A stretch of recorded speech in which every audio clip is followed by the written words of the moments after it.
Located in the heart of Scotland, this remarkable fortress is known for its impressive walls and scenic surroundings. It's been known by many names including Castle Leoch, Winterfell and Camelot. This is Doune Castle. Recent research has shown that Doune Castle was originally built in the 13th century. However, it suffered significant damage during the Scottish Wars of Independence.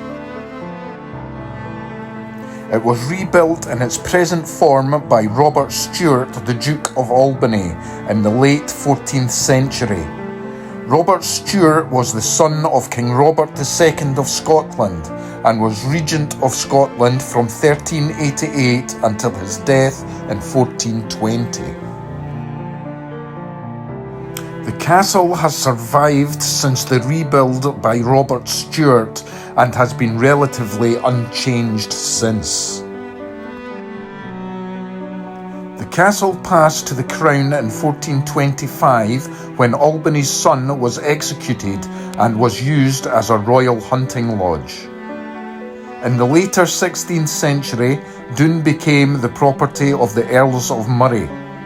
The castle did see military action during the Wars of the Three Kingdoms and the Glencairns Risings of the mid-17th century. Then again in the later 17th and 18th century during the Jacobite uprisings. By 1800, the castle was a ruin, but in the 1880s, restoration work was carried out before it was passed to the state in the 20th century. Doune Castle was made famous through starring in film and TV roles, firstly from Monty Python and the Holy Grail, to more recent TV series including as Castle Leoch in the ever-popular Outlander series and Winterfell from Game of Thrones.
If you have enjoyed this video, then please like and subscribe and check out my channel for more videos on Scotland's historical and cultural past.